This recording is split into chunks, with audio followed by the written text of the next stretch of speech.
Усім прывітанне, гэта Магілёўшчына гістарычна з Алексеем Батюковым. Мы працягваем нашы відэалекцыі. Я нагадваю вам, што неабходна падпісвацца, неабходна лайкаць, неабходна каментаваць і задаваць свае пытанні пад нашымі відэаролікамі.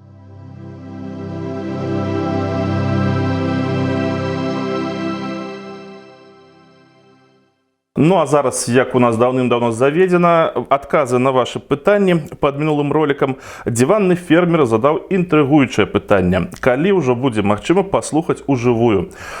Вельмі моцна хацелася б, канешне, каб наша студыя, не толькі я асабіста, правялі пэўныя адкрытыя лекцыі.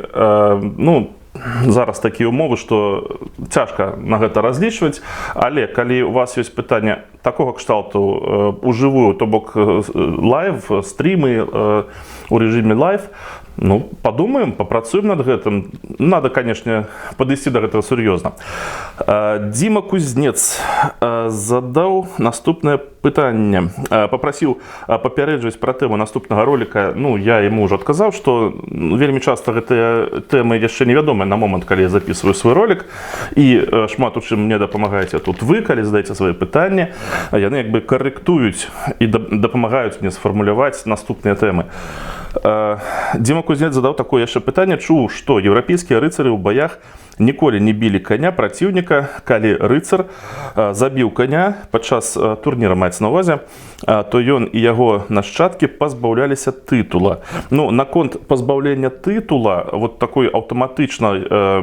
такога аўтаматычнага пакарання, я пра гэта не ведаю, шчыра кажучы. Я ведаю, што забаранялася забіваць коня, гэта асуджалася. Пры гэтым мы павінны ўлічваць, што у розных краінах функцыянавалі розныя сістэмы правіл паядынкаў. Былі, канешне, пэўныя агульныя рысы ва ўсіх гэтых правіл. Яны адносіліся да таго, што трэба называць добрымі правіламі гульні, што называецца. То бок забаранялася рэальна забіваць, накіроўваць сваю зброю супраць коня. Забаранялася накіроўваць сваю зброю ніжэй за пояс чалавека, у ногі, у сцёгны, у седло. Напрыклад, нельга было накіроўваць сваю дзіду падчас стычкі. Таксама забаранялася біць чалавека ззаду, бяззброенага, і таго, у каго зляцеў шлем, хто быў не пакрыты шлемам. Якія пакаранні за гэта даваліся? Зноў жа, залежала ад канкрэтных умоваў.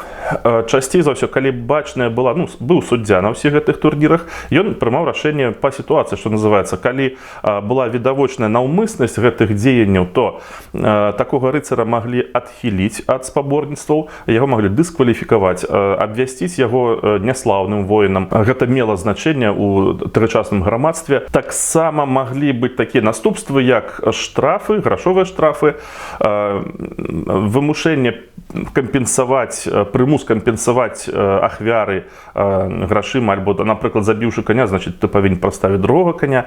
І таксама маглі пасадзіць у турму.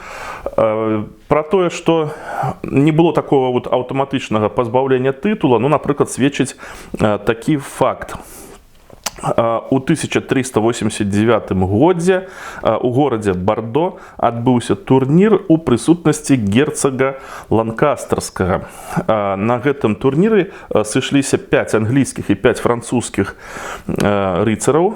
Адзін з англійскіх рыцараў забіў коня рыцара-француза. Гэта раз'юшыла герцага Ланкастарскага, паколькі яго суайчыннік паступіў неправільна, і ён са сваёй уласнай стайні кампенсаваў шкоду, падараваўшы французу коня са сваёй стайны.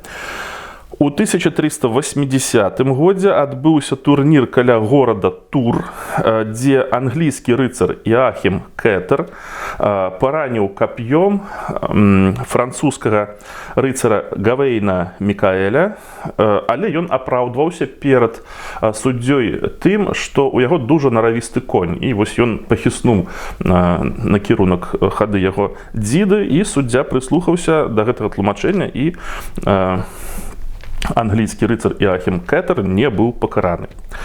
Яшчэ Дима Кузнец такое удакладненне дае. У фільмах рыцары падарожнічаюць верхом на конях у даспехах і шлемах. Мабыць, даспехі адзявалі толькі перад боем. Хто ім дапамагаў надзець даспехі і дзе яны былі ў час боя, тыя людзі, хто дапамагаў надзець даспехі. Ну, лічыцца, што у паходах рыцара суправаджала некалькі слуг і памочнікаў. Іх у Вялікім княстве літоўскім называлі пахолкі. Слугі, памочнікі рыцара, воіна, шляхціча. У іх былі розныя ролі. Былі слугі, якія былі ўзброеныя лукамі, арбалетамі альбо агняпальнай зброяй, слугі, пахолкі, стральцы, былі капійшчыкі, былі слугі з канём, з дадатковым канём альбо пешыя памочнікі, которые таксама дапамагалі і апрануцца, і сачыць за ўзбраеннем, за рыштункам. Колькасць такіх памочнікаў складалася приблизно з 4-7 чалавек, калі гэта быў дастаткова заможны рыцар, і усе разам рыцар плюс усе гэтыя памочнікі складалі так званае кап'ё. Под такой назвай ва ўсіх еўрапейскіх крыніцах і ў крыніцах Рэчы Паспалітай фігуруе першасная баявая адзінка, па сутнасці баявы атрад, узначалены рыцарам. Гэтыя коп'і потым аб'ядноўваліся ў больш вялікія атрады. Часам адно кап'ё магло выступаць у якасці самастойнай баявой адзінкі і ўдзельнічаць у баявых дзеяннях, невялікага фармату, самастойна. Калі ж рыцар быў недастаткова багаты, то ён мог сабе дазволіць хаця б аднаго слугу, аднаго пахолка, і адпаведна карыстаўся яго паслугамі, яго дапамогай. Усе гэтыя людзі, уся гэтая прыслуга, канешне ж, дапамагалі яму падчас бою і ўдзельнічалі ў баявых дзеяннях па неабходнасці. Калі трэба было страляць, то стральцы адпаведна уступалі ў бой. Калі трэба было абараняцца ад націску конных праціўнікаў, то капійшчыкі бывалі такой вельмі неабходнай сілай на полі боя. І так далей, і так далей. Бадзёры Чаерборн, такі карыстальнік, задаў наступнае пытанне. Пад мінулым ролікам, пад бацынетам вы, звяртаючыся да мяне, разумееце, напэўна, тое, што з'яўляецца гранд-бацынетам, абсалютна з вамі згодны. Да, я так павярхоўна характарызаваў, не дэталізаваў дакладна некаторыя рэчы, выбачаюся, вы правы, да, гэта гранд-бацынет, тое, што я называў на карцінцы мінулы раз. І Бадзёры Чаерборн задаў такія яшчэ наступныя пытанні. Дакладней такую крытыку. Выказаў, рукавіцы і спадніцу мелі не толькі даспехі стылю Кастенбрюст, але і міланскія даспехі, італьянскія даспехі, абсалютна згодны, але што да тэкста і кантэкста, у якім я пра гэта расказваў у мінулым роліку, я казаў, што у нас ёсць панцыр, а спадніца, рукавіцы, шлем, гэтага няма такога, што адпавядае Кастенбрюсту у дачыненні да мсціслаўскага рыцара. Так тут. Яшчэ одно пытанне задаў, дакладней так. Яшчэ што заўважыў Бадзёры Чаерборн, што тое, што я у мінулым роліку назваў падбароднікам, а Юрый Бохан, наш самы знакаміты асноўны даследчык узбраення гэтага часу і, ў прынцыпе, вайсковай традыцыі ў ВКЛ гэтага перыяда 16 стагоддзя, раней, пазней, Юрый Бохан, доктар навук, ён сумняваўся ў тым, што тое, што я паказаў у якасці падбародніка, было падбароднікам. Ён гэтае сумненне выказваў мне ў асабістых размовах, калі я працаваў над матэрыялам па рыцары, каб яго выкласці на тэлебачанне. Ролік, таксама фільм пра гэта. Ён сумняваўся. А што ён прапановаў? Ён прапановаў лічыць гэтыя две дэталі наплечнікамі. Адным альбо двумя дэталямі двух розных наплечнікаў, што цалкам не пісалася, не ўпісвалася ў структуру таго даспеха. Я пакажу канкрэтныя элементы той дэталі, которую мы абмяркоўваем зараз, і дам больш падрабязнае апісанне. Глядзіце, дэталі, пра которые мы зараз гаворым, вось яны. Гэта две створкі, якія маюць, зверніце ўвагу, так, напэўна, так бачна, якія маюць вось такую адтуліну для мацавання з аднаго боку, з другога боку, канкрэтна гэтая палавінка мае шып. Гэтую картинку варта было перевернуть. Теперь глядите, вось нижняя частка, яна собой уяўляе штосьці кшталту ложа. Ложа, которая кладется по сутности на ключицу, альбо на эту частку шыі. Верхняя частка такога ложа не мае. Верхняя грань просто роўная грань. Наступная картинка. Гэта у нас так. Гэта у нас другая полова, але тут гэта так что-то непонятное для меня. Да, и зараз, значит, я разглядел вот что. Вот гэты шип, гэта шип не вот от гэтай половинки, а шип, значит, от другой половинки. Он проходит праз дырочку, якая есть вось праз адтуліну, якая есть вось у гэтай половине. Вось у нас наступная другая половина. Так само мае адтуліну для мацавання. Мае вот той самый шип, зараз мы побачым, як яны злучаюцца, і яшчэ застежку. Яшчэ одну застежку. І зноў жа ложа знизу, вось яно у нас падэшва, і простая роўная грань зверху. То бок гэта штосьці, зараз давайте іх аб'яднаем, вось аб'яднаныя, яны разам складаюцца вось у такую фігуру, калі шип праходзіць вось простую адтуліну, і верагодна, што замацоўваліся яшчэ і пры дапамозе застежкі. А вот гэтыя адтуліны для мацавання у нас, вот я абводжу зараз, адпавядаюць, зараз покажу вам чаму. Вось тут на шлеме у нас ёсць след адтуліны, якая адпаведна прымае вось застежку ад той самай палавінкі падбародніка, як я яго назваў. Вось след гэтай адтуліны, далей у нас не захавалася частка шлема, у нас няма выразнай формы гэтай адтуліны, але у нас ёсць такая самая адтуліна на другім баку шлема. Так, вось ён у нас. Гэта у нас адтуліна на нашым падбародніку, вот зараз вы бачыце яе. На падбародніку яна накладзена паверх на шлем, а там у нас сустракае адпаведна адтуліна на самім шлеме. Вот зараз мы гэта яшчэ раз пабачым. Ну вон яна, тая адтуліна бачная вот ззаду, бачыце, тут яшчэ клёпкі видныя. І вось яна у нас гэтая самая адтуліна на другім баку шлема. Ну, як бы ёсць адтуліны на шлеме, ёсць адтуліны на гэтых дэталях. Яны разам злучаюцца. Калі надзець на сябе шлем, вось як гэта робіць Александр Мікалаеў, то такая вот частка падбародніка закрывае палову твару, але яна закрывае не характэрным чынам, як для стандартных падбароднікаў, потому что стандартныя падбароднікі вось на даспехах, якія мы бачылі на карціне «Бітва пад Воршай», яны больш камфортныя, больш зручныя для нашэння. Вот такі падбароднік, які мы бачым тут, ён вот закрывае низ, увесь твар застаецца вольным.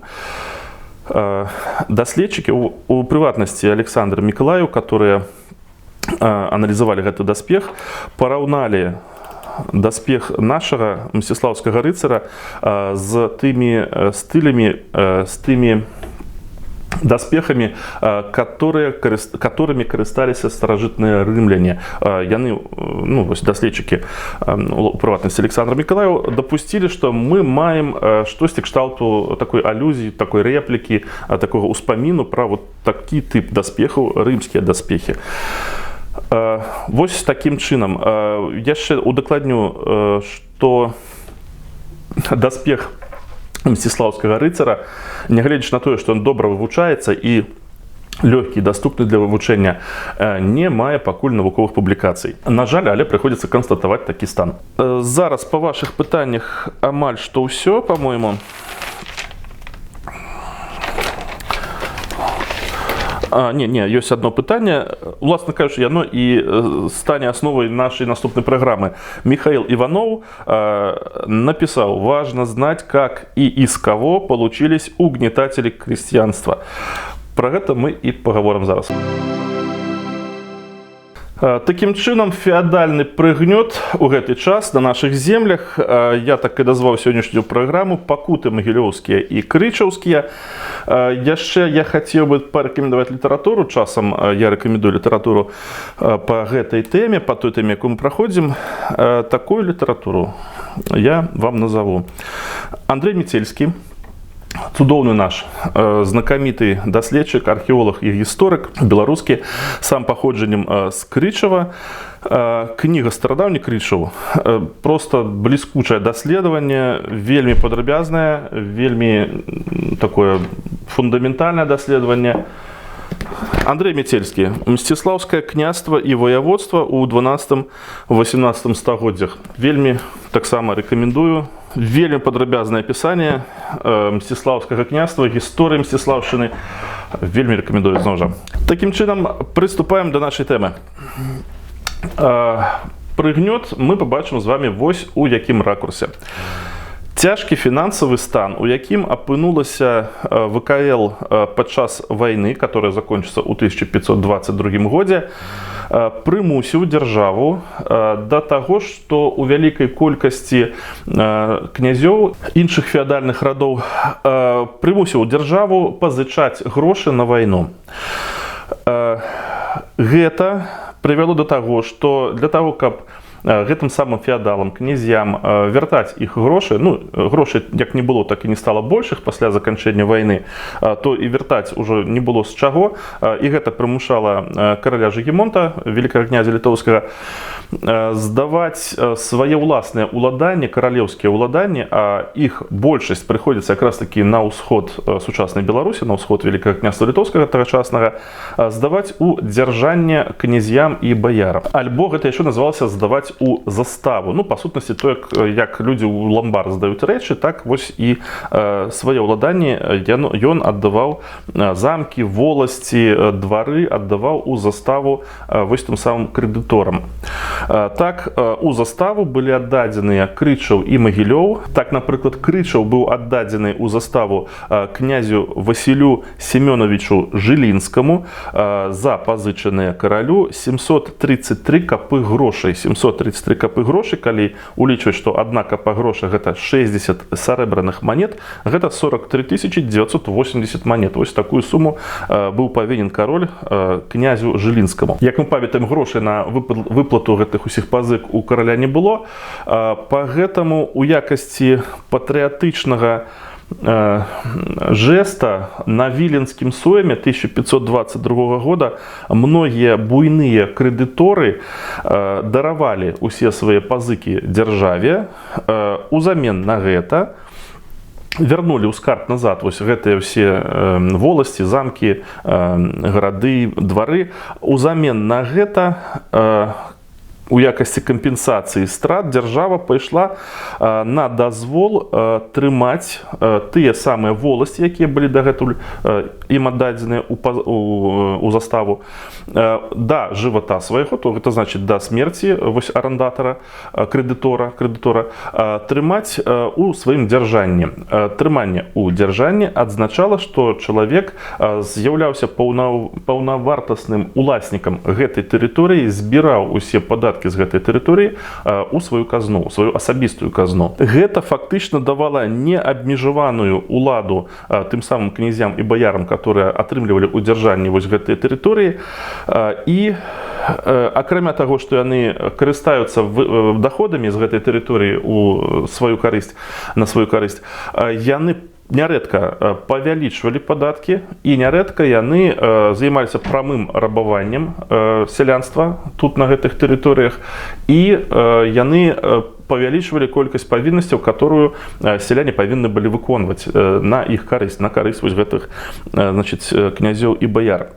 Вось менавіта такую стратэгію паводзінаў дэманструе нам і вось гэты самы Васіль Семёнович Жылінскі на Крычаўшчыне. Яму была аддадзеная крычаўская воласць у якасці яго дзяржання. Ён атрымаў права на валоданне Крычавам у 1521 годзе.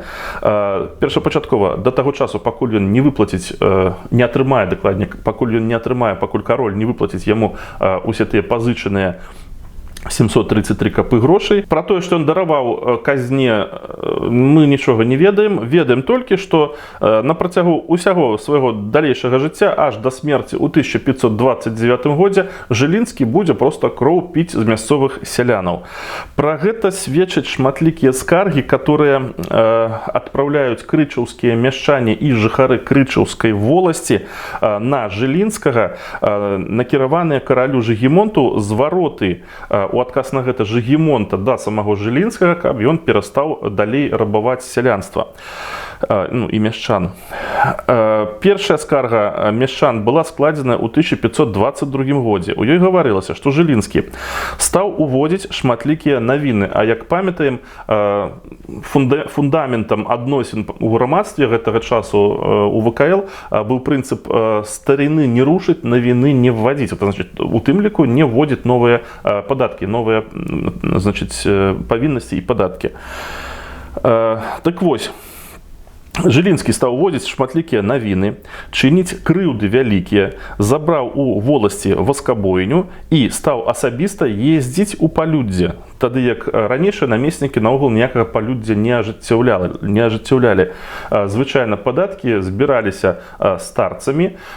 У залежнасці ад таго, якія былі развітыя формы гаспадаркі у тым ці іншым рэгіёне, гэта былі розныя старцы. Напрыклад, можна было сустрэць у нейкіх раёнах старца срэбранага. Гэта чалавек, который збіраў грашовы падатак. Старца мядовага, які збіраў падатак у выглядзе мёду. І іншых падобных старцаў. Дык вось зараз Жылінскі адышоў ад гэтай практыкі, ён сам стаў ездзіць па воласці і сам збіраць падаткі, нярэдка, канешне ж, большыя, чым гэта забралі б старцы. І як пішуць самі крычаўскія скарбнікі, падчас палюддзя Жылінскі браў з людзей немала пенязей і прымушаў іх да цяглай працы дадаткова. Па даручэнні караля была накіраваная камісія, якая займалася справай Жылінскага, гэтых у яго пабораў. Гэтую камісію узначаліў сам князь Канстанцін Іванович Астрожскі. Ён прыехаў сюды, пераканаўся, што сапраўды паборы тут непамерныя, пра гэта паведаміў каралю, адпаведна кароль звярнуўся да Жылінскага і загадаў яму вярнуцца да старыны, не ўводзіць новых падаткаў і прац, а таксама вярнуць васкабойню. Аднак ужо ў 1526 годзе жыхары крычаўскай воласці зноўку вымушаныя былі звярнуцца да караля са скаргай на дзеянні Жылінскага. Справа ў тым, што волость, которая была разрабаваная ў час папярэдняй вайны, которая закончился ў 1522 годзе, не могла плаціць усе тыя падаткі, як раней, і звярнулася да караля з просьбай знізіць памер падаткаў. Жыгімонт ім знізіў падаткі на палову, а Жылінскі працягваў збіраць падаткі ў поўным аб'ёме, усе 100%. Вось на гэта паскардзіліся жыхары воласці. Іх падтрымаў адпраўлены сюды спецыяльны камісар Міхаіл Кузьміч, але на Міхаіла Кузьміча Жылінскі не звяртаў абсалютна ніякай увагі. Тады Жыгімонт зноўку загадвае спыніць грабеж і ўжо пачынае прыгражаць канфіскацыяй маёмасці Жылінскаму. У 1527 годзе жыхары крычаўскай воласці зноў звяртаюцца да караля. Они ездзяць да яго ўжо цяпер спецыяльна ў Кракаў, у Гданьск, у Варшаву, дзе са слязамі жалуючы, што Жылінскі узмацніў толькі рабаўніцтва, і калі кароль адправіў да Жылінскага новага камісара Івана Бацвінню, то Жылінскі нават не пусціў гэтага камісара ў замак, прыгразіў, што если до мяне з теми лісты, ну маюць на ўвазе лісты ад караля, придешь, велю на тебя з замку здзел біці. Тут жа на вачах гэтага каралеўскага камісара яго людзі Жылінскага збілі старасту крычаўскага, стараст валасных, мяшчан і пасадзілі іх у турму. Жыхары воласці зноўку пайшлі да караля, адправілі сваё пасольства да караля і скардзіліся ўжо цяпер са слезамі вялікімі і вялікімі крікамі і прыгразілі, што далей там у крычаўскай воласці жыць не будзем, а пойдем з жонамі і дзецьмі проч. і прысягнулі каралю, што пойдуць пакінуць гэтую воласць наогул, калі не спыняцца гэтае рабаўніцтва ад Жылінскага. Якім чынам паўздзейнічаў на Жылінскага кароль зараз, невядома, але вядома, што для самого Жылінскага гэтая справа скончылася добра, хаця бы потому, што ўжо праз 2 гады ў 1529 годзе ён не толькі заставаўся дзяржаўцам Крычава, але атрымаў ад Жыгімонта даручэнне забраць у іншага дзяржаўцы, у Нікіфара Бабаеда, Лучыцкую воласць. Зараз я покажу вам, что такое Лучыцкая воласць. Вось яна у нас на мапе, гэта мапа былога Мсціслаўскага княства. Вот вы бачыце яго ранейшыя памеры. Адпаведна, на поўдзень ад Крычава у нас размяшчалася Лучыцкая воласць, уздоўж сярэдняй плыні ракі Бесяць. На поўдзень Папова гара. Папова гара зараз знаходзіцца на тэрыторыі Расійскай Федэрацыі. Так вось, Жылінскаму загадалі забраць яшчэ і Лучыцкую вобласць, далучыць яе да Крычаўскай воласці, але ведаючы характар Жылінскага, Жыгімонт забараніў Жылінскаму самому асабіста наведваць гэтую Лучыцкую воласць.